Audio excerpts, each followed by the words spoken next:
My name is Rachel Brekhus, and I'm one of the reference research librarians here in Ellis Library, and this is my colleague Tim Perry. And as you see on the board, the topic of today is demystifying the lit review. A few practical things. First, we do have a group participating online as well, and our colleague Alora will be helping us keep track of people's questions from online, which will be coming in through the chat. And so when I put things up on the whiteboard, I'll be doing it on the screen whiteboard, visible in the classroom in the same place as PowerPoint. So we will not be doing a lot of, you won't have to worry about working these computers because we're not going to actually do a lot of hands-on in this particular workshop. But I will be asking you, some questions about what you think about things and, kind of where you're coming from and so on as we go through. So that'll be the nature of the participation here. And I want to congratulate all of you for doing the smart thing at the beginning of your semester and learning to work smarter, not harder, which is the theme of our Fridays at the Library workshops. You'll be off to a good start, and I hope that you'll learn things today. And if you come to some of our other workshops, learn things there too that will help you throughout your career here. So to get a sense of our group today, I'd just like to ask how many of you are graduate students? Some kind. Most, that's what I thought. Okay. Undergraduates? None? Faculty? Excellent. Couple. Good. And staff? Good. A little bit of everybody. About how many people, Alora, were saying online? Still waiting. Okay. Yeah, well, yeah, just if people come in, they can just type what they are, student, faculty, yeah, a lot of grad students, good, okay. And a little bit on some departments. Raise your hand in the classroom or say yes online if you are from engineering. Not too many, but some. Okay, how about if you are from education? The other E. More of the other E, at least here in the classroom. How about a social science of some kind, social work, sociology, over this side of the classroom and a little bit over here too, all right.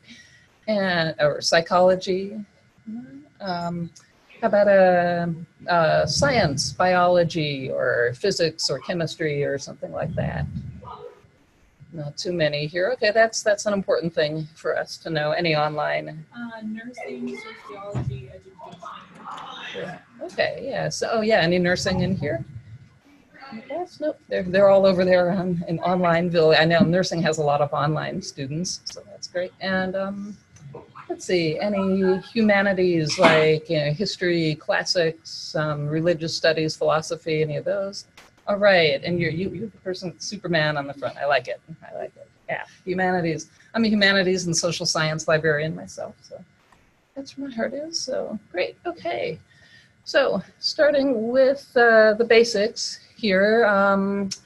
What is a literature review? Well, let's just throw out some ideas, and I'm going to switch off the PowerPoint and switch on to the whiteboard. How to do that? There's some way to do that. Oh, go. All right. And so as people say, oh, what are some important, important things about a lit review? What is it? Just throw some ideas out, and then we'll go to the next slide. Okay, good. What's already in the field? Oh, yes, way over there, yes. Where there is not a definition. Mm-hmm. Where there is not? You have to live there, or is this where you identify a gap? Okay, yeah, so what's not there? The gap. And I'll say, gaps. Main findings. Yes. Gaps in knowledge. So. Okay, yeah, so that's, gaps. And the word knowledge is important here too, because, we talk about sort of a continuum between data and information and knowledge, right? Where kind of the closer it gets toward the knowledge end, the more sort of processing and analysis that the information has gone through versus when it's kind of information growing on trees to be picked off-ish, you know, or potential information through information. And then when it's the knowledge, it's actually, you know, in somebody's head who can do something with it. That's my lay definition. Don't quote me on that, but yeah, but it's important because knowledge has to do with what you are able to do with what you've read. Yes. Identifying experts. Yes. Yeah, there's a lot of ego going on in this, I will not lie.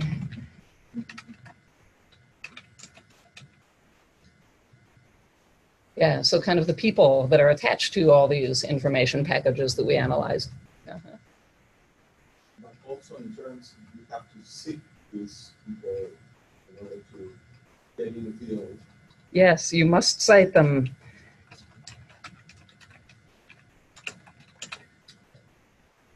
Or they will think you know nothing. So yes, yes, important to know who the names are. Good. Oh yes. I think so. Also about what has been done in the area and what we have done. Yeah, yeah, sort of the first two. I mean, what's in the field, and so I'll add or area, and what's not there. And we could even say what's in the field or area also in terms maybe of methods too. Okay, so we'll leave this here for now. Return to the PowerPoint, but yeah, you're all kind of getting bits of this, I would say. So back you share that. Okay, is that sharing? No. Okay. Oh, please move this window away from the share. Stop share. Okay. And oh, now I gotta get back again. Sorry about that. Oops. Once more. Slideshow. All right. So this is a definition that was provided by somebody who used to do this workshop sometimes. This is Jonathan Sisko of the MU Campus Writing Program. He kind of draws it together, has some important points there. It's a thematic synthesis, and he emphasizes that, right? A synthesis, you know, a putting together of sources used to provide readers with an up-to-date, that's important too, right? You want to be current. Summary, but you have to be careful with that word. Summary of theoretical and empirical findings on a particular topic. But it's a summary of like everything all together after you've analyzed it, not a summary like of article number 1, article number 2, article number 3. But a summary of the theoretical and the empirical, and you know, kind of how much of the theoretical and how much of the empirical, and exactly what that means varies, you know, from field to field. But it's a pretty good working definition, I think, across fields. And oops, I kind of gave the answer to that, but I'll just go ahead and say that these literature reviews can take many forms, right? Like, obviously, it's an essential chapter of your thesis or dissertation, right? Because the whole point of a dissertation is to identify one of these gaps and be able to sort of say where your particular contribution is. So that's very important.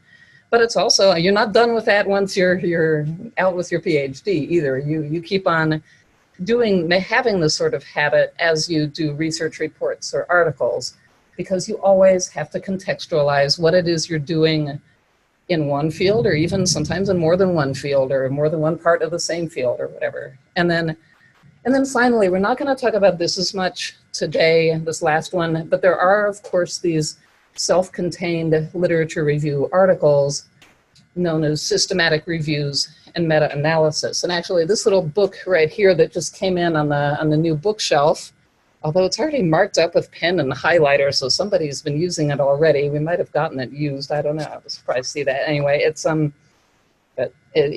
a book about how to write systematic reviews and meta-analyses. Now, so the larger category here is a lit review, or review of the literature, if you want to be formal.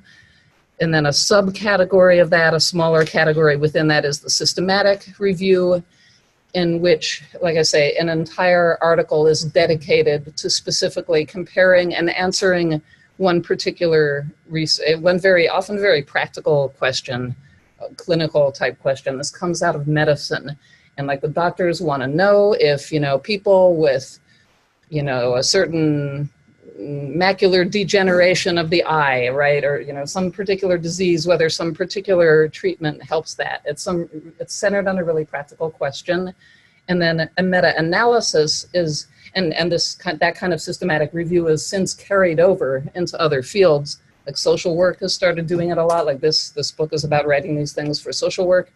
And then the meta-analysis is where you're actually trying to mash together all of the math parts of quantitative studies for these things. So meta-analysis is a subcategory of the systematic review, which itself is the subcategory of the lit review.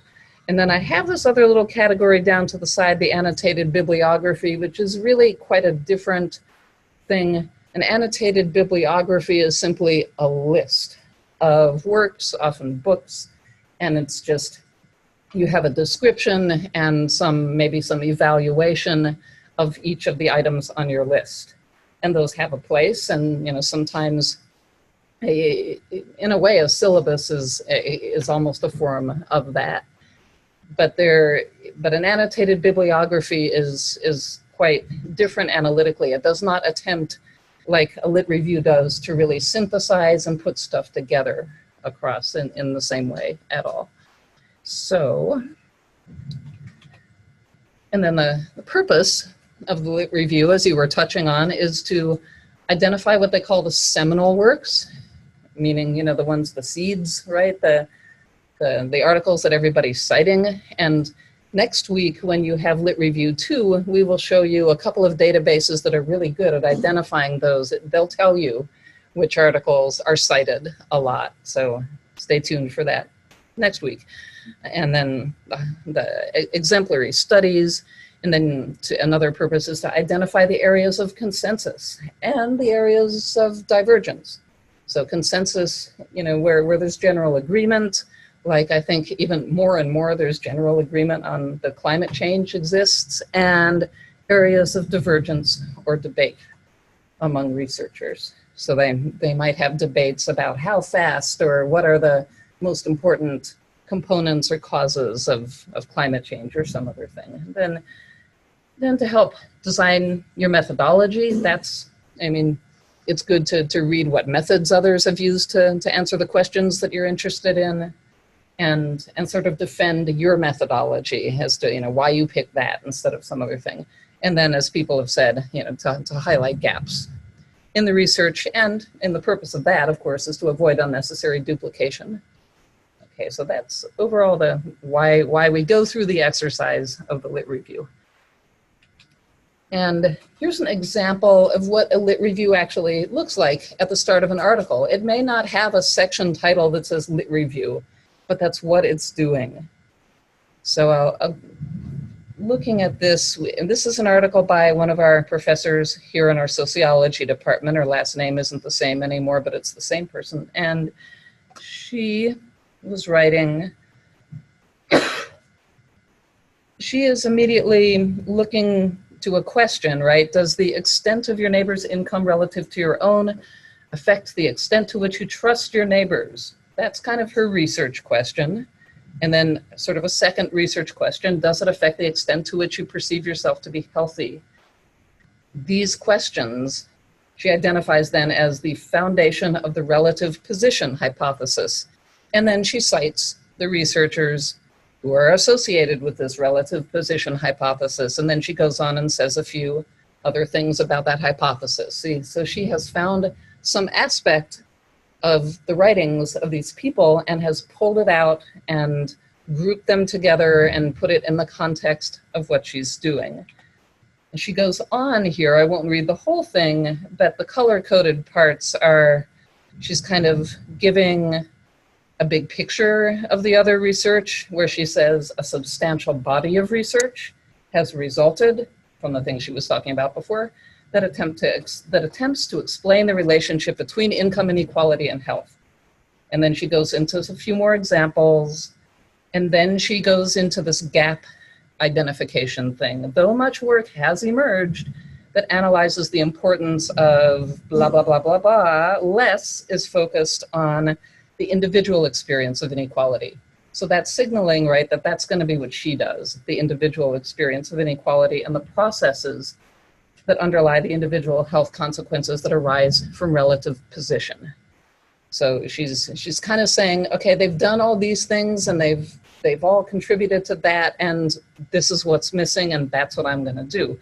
So then in red, then she goes into the specifics of what she's going to do, and she kind of summarizes it at the end of the paragraph. This work examines the relationship between individual relative position within residential context, perceptions of trust, and self-rated health.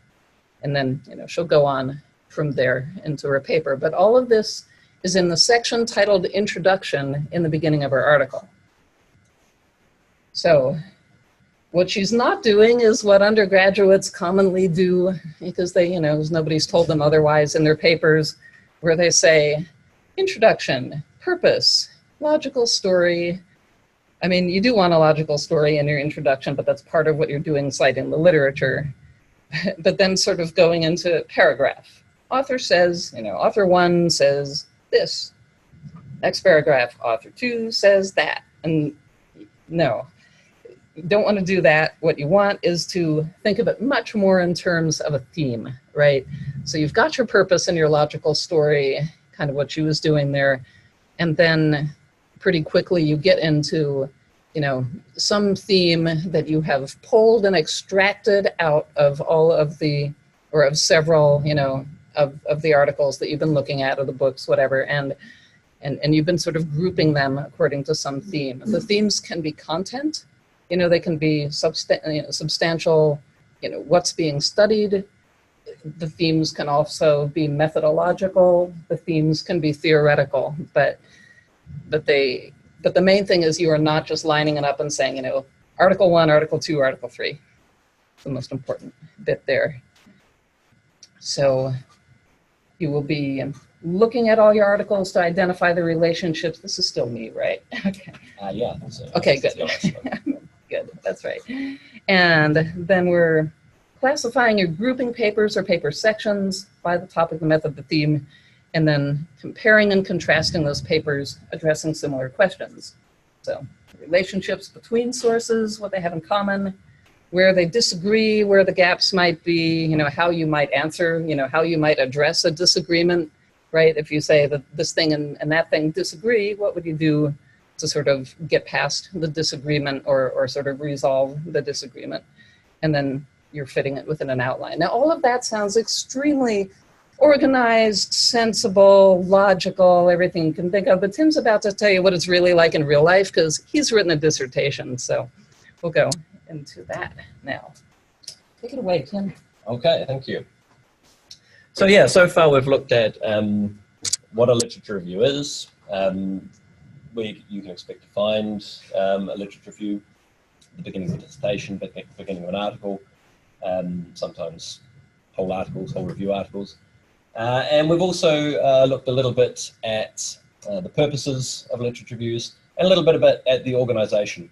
So wanting this synthetic approach to writing a literature review and how you would pull that all together.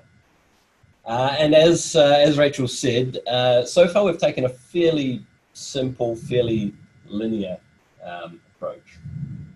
So you identify your secondary literature, you read it, you classify it, you compare different articles, books, whatever, to each other, then you put it into your outline, and you have a literature review. So that's all very nice and simple. It's quite a lot of work, but it sounds a fairly sort of linear process. You just follow the steps through. In practice, it turns out that it can be a little bit messier than that, as we have up on this slide. The writing process is messy, and that's okay. So in practice, it will tend to be a little bit messier than that. You'll often find that parts of the process will a little bit go around in circles, and they'll be a little bit more repetitive than just this sort of linear step A, step B, step C. And so I'm going to talk a little bit about that messiness and perhaps give you one or two tips on how to control that messiness. I can't promise that I'll be able to eliminate that messiness for you. I don't think that's Impossible. possible. And in some ways, it's not even desirable because the messiness is also part of the creative process of scholarship. Sort of throwing ideas against each other and having to rethink them and revise them and all that sort of thing. That's actually where you get your ideas from. So you don't actually necessarily want to eliminate all the messiness, but it is nice to be able to control it in certain ways. So look at this slide. We start obviously with some sort of planning stage. This slide applies to writing in general, but we can certainly apply it more specifically to the writing of a lit review. So we start obviously with some sort of planning stage, and in that stage you're going to come up with your basic topic, your initial topic. You're going to identify the secondary literature related to that topic, and we do have a workshop next week, as Rachel said, another lit review workshop, and that's the workshop which is really going to tell you all about how you would find the sources for your topic. And you're going to obviously then read a good deal of that secondary literature. And then following that green arrow, you're going to go into the actual writing process, beginning with the drafting, the initial draft of your literature review. And as you can see from the slide, that's where things will tend to get a little bit more messy, a little less linear, a little bit more maybe circular, repetitive. So you're going to draft, you can have an initial draft, but then you're going to want to do all sorts of things with that draft. You're probably going to confer with people, your peers, your supervisor, whoever that might be.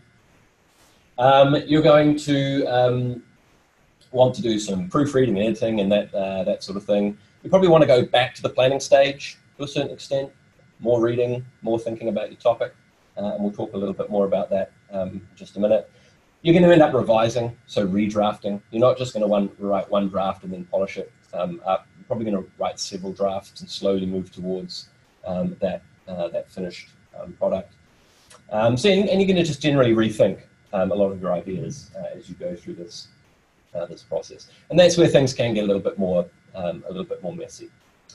Ultimately, obviously, you will end up sort of polishing this literature review up along with the rest of your writing project, and you'll get to some sort of publishing stage. Publishing here covers a whole lot of options. It could actually be publishing an article, submitting it for publication. It might be submitting your dissertation or just a term paper to a professor. And then eventually, hopefully you'll get some sort of feedback, whether that's from a published article or from your supervisor, professor, whatever. And that might, in fact, then go back to planning a future project. You might use that feedback to move on to another project. So anyway, the whole process is a little less linear than perhaps we've laid it out up to this point. So just to concentrate a little bit more on the relationship between your topic, the thesis that you develop, and the reading of the secondary literature. So again, just emphasizing that kind of non-linear, the non-linear nature of this part of the process, at least initially. Because what's probably going to happen, and certainly what happened when I was writing my PhD dissertation, is I came in with an initial topic. I knew the area that I wanted to work on, and so I identified a whole bunch of reading that went with that area. That was fine.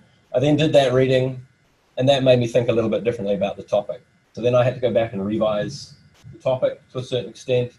And then having revised the topic, that then pushed me in slightly different directions in terms of what additional reading I wanted to do. So then I did that reading, and that, of course, made me rethink my topic a little bit. Now, you don't want to be going around in circles forever, obviously, and you won't be going around in circles forever, but you will probably go through this process, at least a few times. It won't just be, here's my topic, here's my reading, here's my dissertation.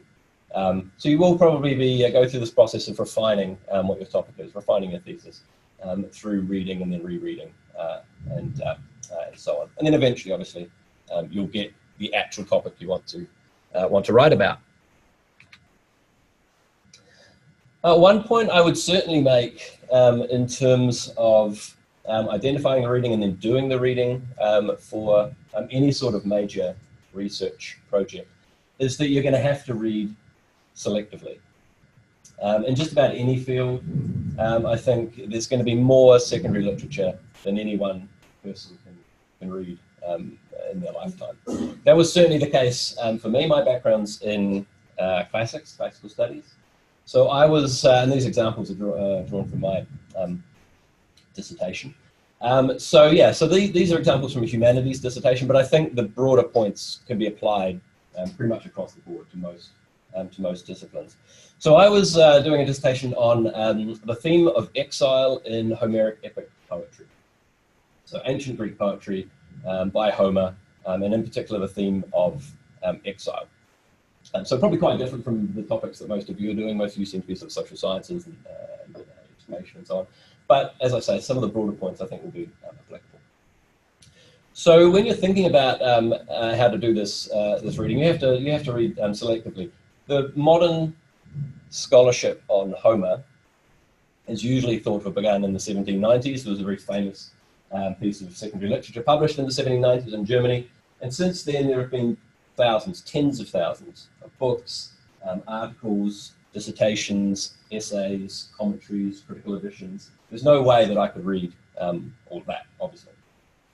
So what you need to do is you're going to need to think about your topic and break down your topic in different ways so as to read most effectively and to really concentrate on the most relevant parts of the secondary literature. And we have a couple of examples of how you might do that up on this slide.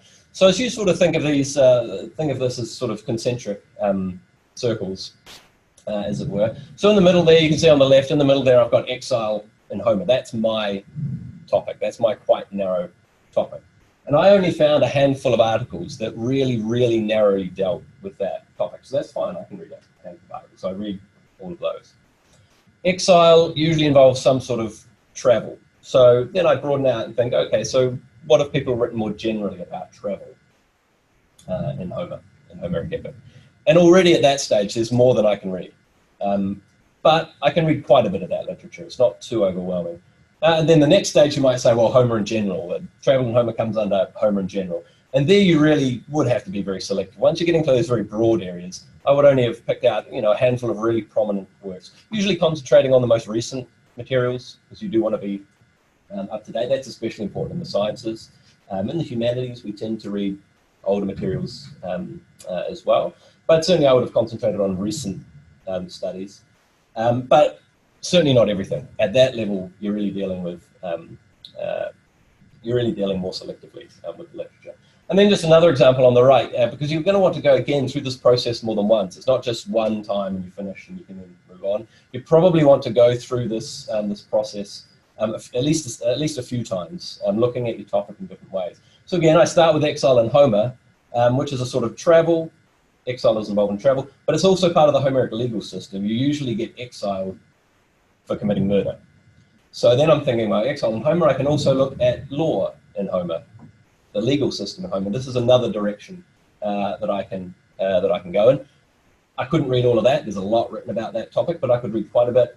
And then I could maybe move out. I could have moved out again just to Homer, but I've already done that. So I can move out again to maybe law in literature, legal systems as they're represented in literature more generally, not just in Homer, in any literature. And there's vast amounts of secondary literature on that topic. So again, I can't read all of that, but I can pick out a few relevant things that are relevant, that are related to my topic. So yeah, if you think about these sort of concentric circles, obviously what you want to do is the closer you are to the center there, the more exhaustive you want your reading to be. And as you move out through these different layers, you're going to become more and more selective as you put together this sort of list of what you want to read. And again, you want to do it several times probably, rather than just once or twice. Now, Rachel has already mentioned as one of the purposes of the literature review, sort of thinking through and presenting your methodology. And certainly incorporating methodology is a very important part of the literature review. Again, I'm going to talk sort of based on my own experience, the writing of my particular dissertation. And what I ended up doing was more or less writing 2 literature reviews. They were 2 very closely related and to some extent overlapping literature reviews, but I ended up writing basically 2 literature reviews that were in many ways at least separate. So as I've said, I've already, I did all this reading on Homer, so that was the major part of my literature review on Homer and Exile on Homer in particular. But I was also taking a very particular approach to Homeric epic poetry, and that was narratology. Now, we don't need to go into too much detail about what narratology is. That's not really relevant here. Basically, it's the study of narratives, the study of how stories are told within works of literature. So you can have a main narrator, but you can also have characters within a work of literature telling stories. So how do those narratives relate to each other? How trustworthy are narrators? Do we have untrustworthy narrators? How do authors use that sort of narrator? So all these sorts of issues are what narratology covers. And I was wanting to apply this approach, and there's a big body of theoretical literature about the use of narrative in works of literature. So I was wanting to apply this approach, narratology, to Homer in particular. So I then had to go off and do all sorts of reading on narratology. And most of that was not related to Homer at all. Most of it was related to 20th century literature, so much more recent literature, more than anything. Nevertheless, I went off and did all this reading on narratology, and that formed the basis of another major section of my literature review, in some ways even a separate literature review on methodology, on my particular method. Now, ideally what you'll find, and I did find this, is that there will be some overlap between the method that you're applying and your sort of overarching topic. And I did find there that there were already some, as you can see, there are already some narratological studies of Homer. So they didn't relate to exile in particular, that was my topic, but people had written about other aspects of these poems using my particular approach.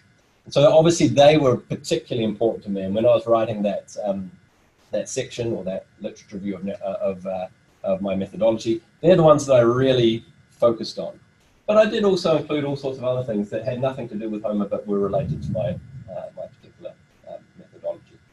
So this is really only given as an example. I mean, there are certainly different ways of incorporating methodology into your literature review. You will certainly read literature reviews which incorporate methodology sort of as they go through the different themes, the different way of, depending on how they've organized their literature review, they'll bring in methodology at different points. I decided that for me it worked better basically to treat my methodology separately at the end.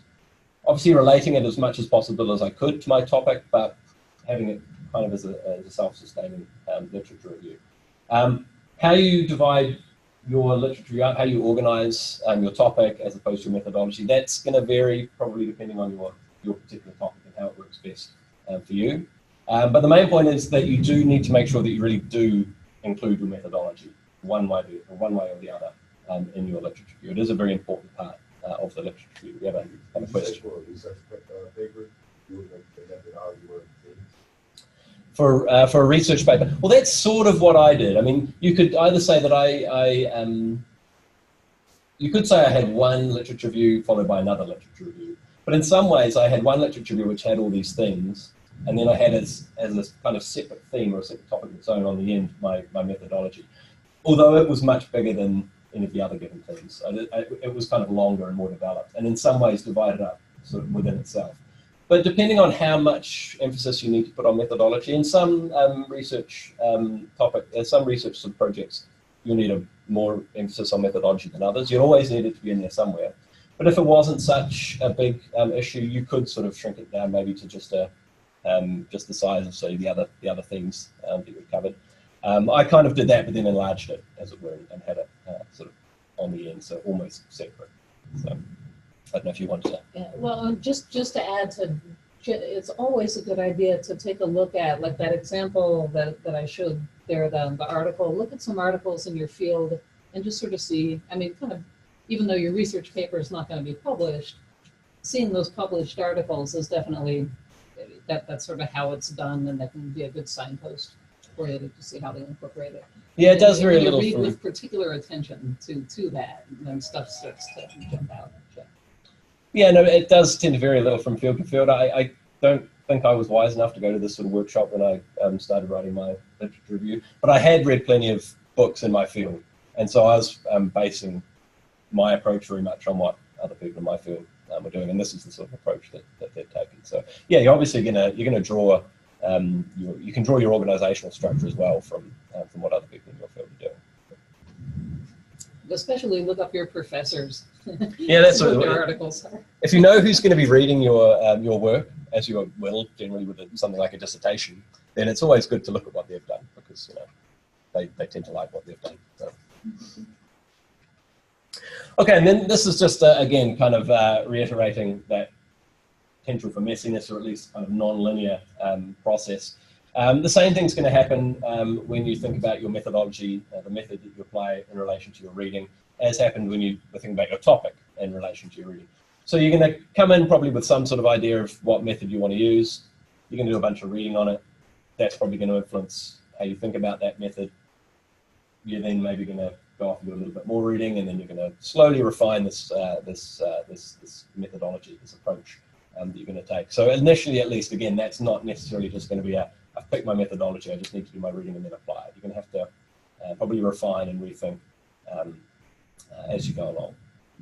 Although in social science, if you're, some of the methodology you have to nail down a certain amount, right? Like if you're going to do a survey or something, you have to figure out what kind of survey and to whom, and so it's parts of it will get nailed down for sure. But it's also important, though, just in case you do have to make some future adjustments to something, that as you are gathering your data, and I think one of the later workshops in this series will talk some about sort of data curation and keeping track of your data, that it becomes really important that just sort of every piece of data that you collect, that you've got a systematic way to label it so that you can find it again, and sort of there's simple little organizational things that you can do that will make your data a lot more useful, even if you tweak a little something about the method, or if you or if you want to make your data available for other researchers to do other projects on. There's a lot of good reasons to just keep that. And a lot of government agencies now, granting agencies, want you to have a plan for curating your data, and that will be the subject of a whole other thing. Yeah. Okay, so we've talked a little bit about some of the challenges that you'll probably face as you write your literature review, and the whole research project, the research project in general. So the literature itself, the secondary literature, can seem a little overwhelming sometimes, but there are ways that you can read selectively, and you'll always need to read somewhat selectively. And the whole process can seem a little bit messy. It can feel like you're going around in circles a little bit, that you're constantly revising and redoing, repeating sort of different parts of the process. And as I say, that's actually a good thing in many ways. It's part of the creative process. But there are also ways that we can help at least keep that under control. So there are various tools that we can use when we're approaching the writing of a lit review that will help keep that messiness at least somewhat under control. One of the main things that you can do is that you can develop what is called a synthesis matrix, which is, as you can see there, a tool that's based on a grid. So it's basically just a grid structure. Down one axis, you're going to have the works that you want to cite, or at least you're considering citing, you've read. And across the other axis, you're going to want to divide this matrix up into key aspects of all these articles or books or other items of secondary literature that you have read and that you want to compare in various ways. And really, this is a tool to help with that process of comparison. It also just sort of keeps in order what you've read, but it's very useful for, in particular, for that process of comparing the different things that you've read. So I have an example of that here. This one's taken from nursing. So this is an example of what or the beginnings of a synthesis matrix would look like. We've just got one item of secondary literature here, but obviously you'd have a lot of additional rows with all sorts of other articles and books and so on that you've read. So on the left-hand side there, you can see the author, and then you've got the date. It's always useful to keep track of when these things were published. And then the other columns are breaking up this article and then all the subsequent articles that you read into different, sort of focusing on different aspects that you might be interested in comparing across the literature that you've read. So in this case, we've got unit of analysis. So this study looks at nurses at the level of the individual. You've got variables, so the variables that are being looked at in this study. Data collection, so when was it collected, how was it collected, what was the response rate, and so on. And then another column there for general comments and outcomes implications. So just sort of any notes that might be useful for you when you're thinking about how this piece of literature relates to your topic, what it has to say about your topic. Now, obviously, depending on what your topic is, your matrix might look very different from this. You might have several more columns, and obviously the columns themselves are going to be very different. But you see the idea. Once you have this matrix set up and you have all this information included in the matrix, it'll be very easy for you to compare all of these different articles in terms of data collection, for example, in this case, or in terms of the unit of analysis. So some of these aspects that you've identified is very important for your topic. Now you have a very easy way to go through and group them in different ways. And you can use that, obviously, to think about how you're going to then structure your literature review when it comes to actually writing it. You can sort of try out different ways of structuring it and work out what's going to work best for you. Now, there are all sorts of other tools that you can use for the writing of a literature review. I'm not going to go through these in any great detail, especially the ones in number 1 there on the slide. Largely because we do have 3 Fridays at the Libraries workshops coming up, which focus on each of those bibliographic management software tools, respectively. So we have one coming up on EndNote, one on Zotero, and one on Mendeley. So basically, they are that software that helps you organize your bibliographies, so your footnotes, EndNotes as well. But it's also very useful for just keeping track of your reading and organizing it for your literature review. So yeah, so I'd certainly encourage you to go along to those workshops. There's also note-taking software that you can get, which can help you sort of take notes out of the literature you're reading and organize it and annotate it in all sorts of different ways. So that's certainly something that you can consider as well. But there are also some maybe more old-fashioned systems that can also be very effective, very efficient in helping you organize your reading. So physical systems like color-coded stickies, for example. So a lot of people use those. So as they're going through books, as they're going through articles, you can have one color assigned to each theme. We prefer you did this with your own books rather than with the library's books or maybe photocopiers or whatever. But as you go through, obviously you can, as each theme comes up, as each aspect that you're interested in comes up, you can just apply a sticky with the right color. And that can be a very quick and very efficient way of, if you need to go back and find out where certain things were discussed. A very quick and efficient way of doing that. So it doesn't necessarily need to be particularly high-tech to be very effective in organizing the reading that you've done.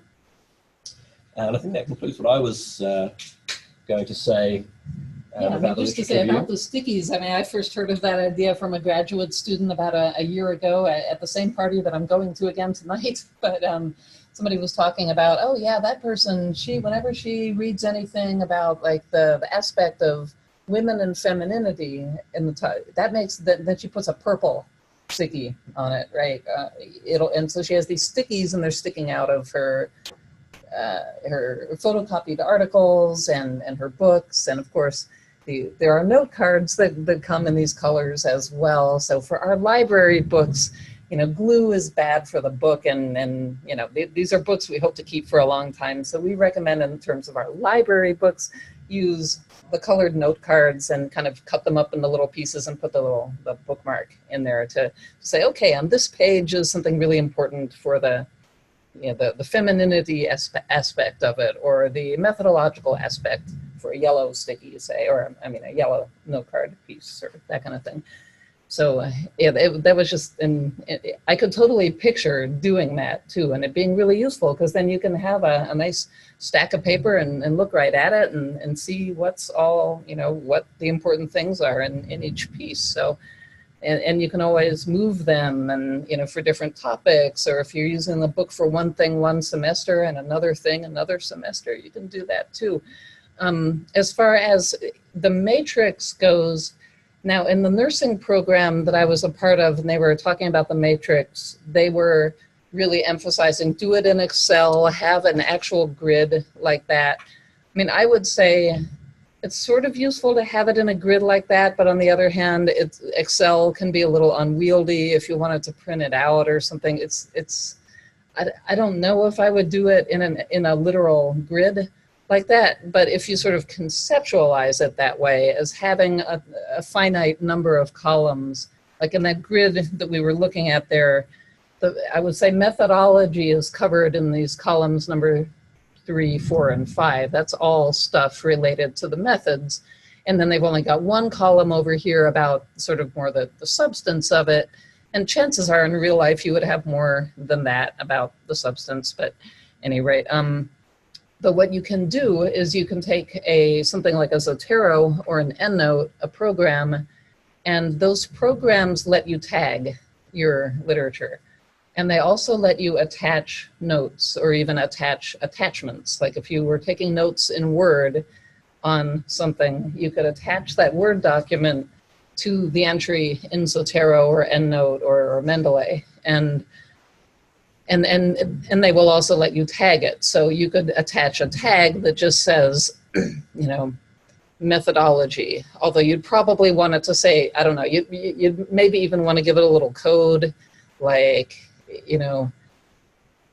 method XXX, or, I don't know, something that will distinguish it, because these systems are searchable. And so if I have a tag, then if by search and I use it consistently, then if I use like, I don't know, qualitative method 1, or I don't know, as long as I understand what those codes are, and maybe you have a list of them somewhere as an independent node in Zotero, but if you apply them, then you can then search all of the literature that you've gathered in these systems for that particular tag, and you will pull together all of the stuff in there that has to do with that aspect. So it's a little bit, I mean, just bear that in mind if you come back and come to the Zotero and the Mendeley workshops in a few weeks from now, that there are things you can do with tagging to help organize the literature and those products.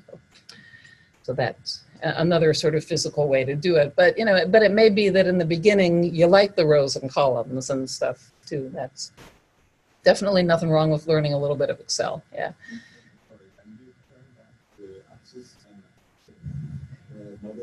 Let's see, that one, or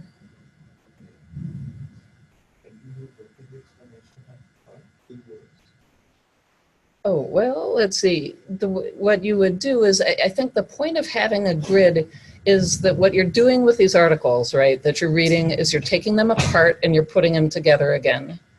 Okay, and because remember, your lit review in the end, or any part where you're talking about other literature, is you're sort of addressing it, you're talking about some aspect. Like if we're going back to our article in here, she's saying, a substantial body of research has resulted that attempts to explain the relationship between income inequality and health.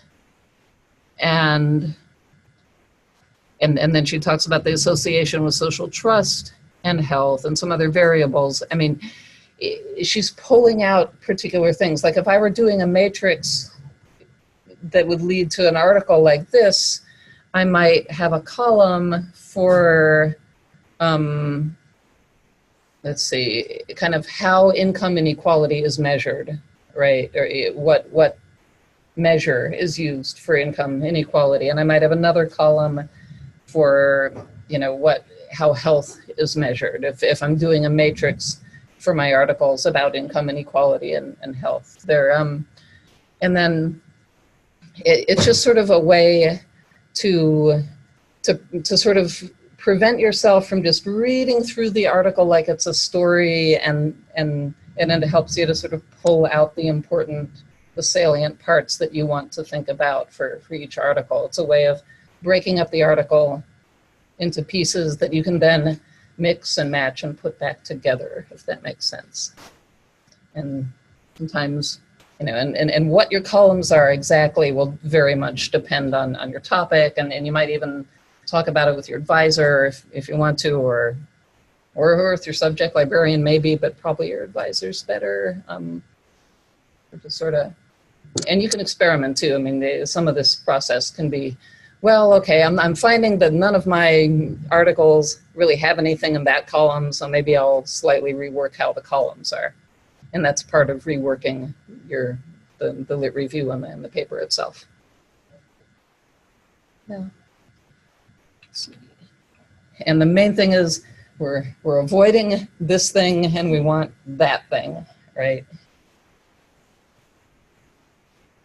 With any of these. And a matrix definitely helps you break it up so that you can pull out the key aspects.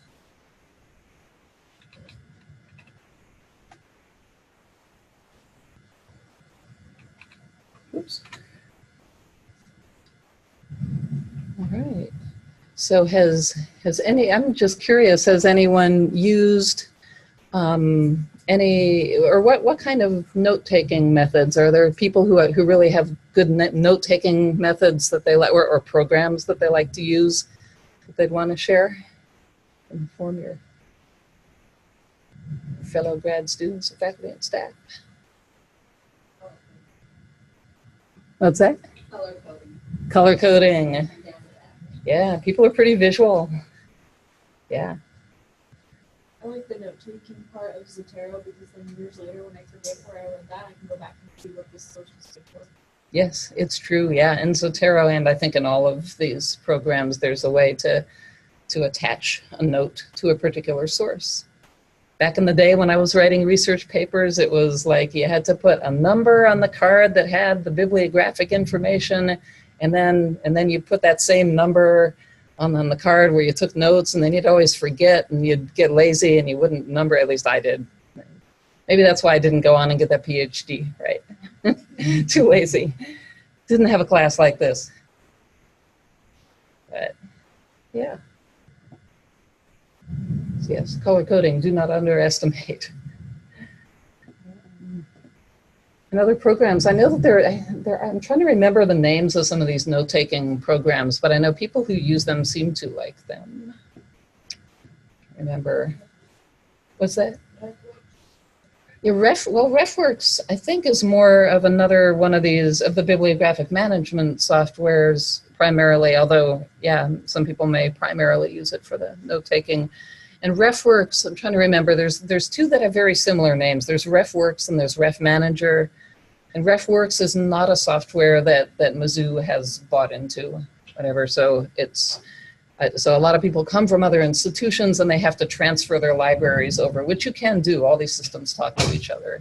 But I mean, there was some, and I know as soon as I leave this classroom, I will remember the name of the note-taking software, which is distinct from the bibliographic management software that's really, I think it's,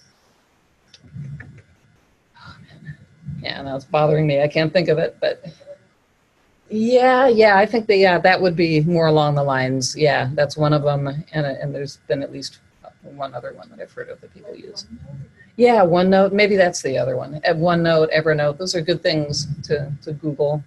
OneNote, all one word, and Evernote. I think that one's got the logo of an elephant, doesn't it? Yeah.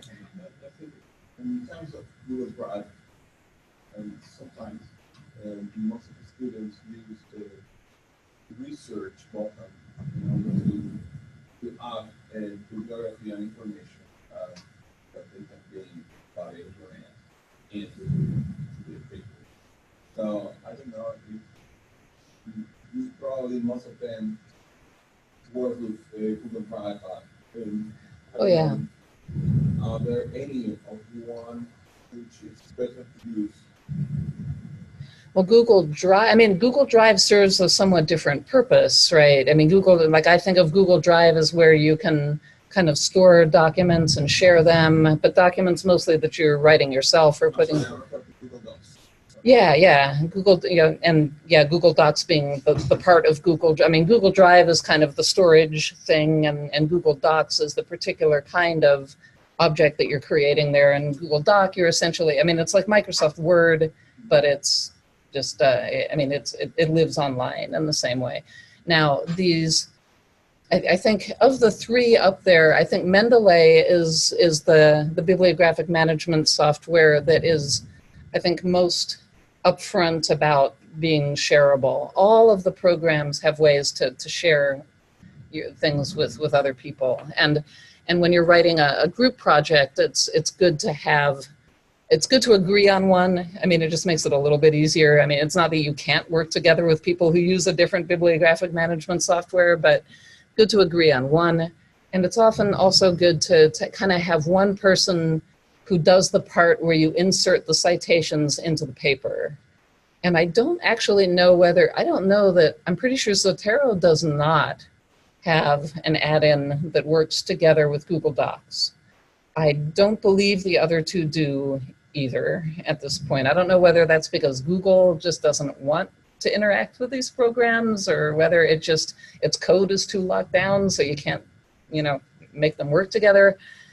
But I mean, me, if I were doing a group project and using bibliographic management software, then I would probably, I mean, you would go ahead and do your writing in Google and have a little way to just sort of have a little code for, okay, we're going to put this last name person in there. And then once you're ready, just about finished with the thing, have one person in your group, put together, put the whole thing into Word, and then do the actual, then pull in the citations from the software is kind of the same way to do it, I would say.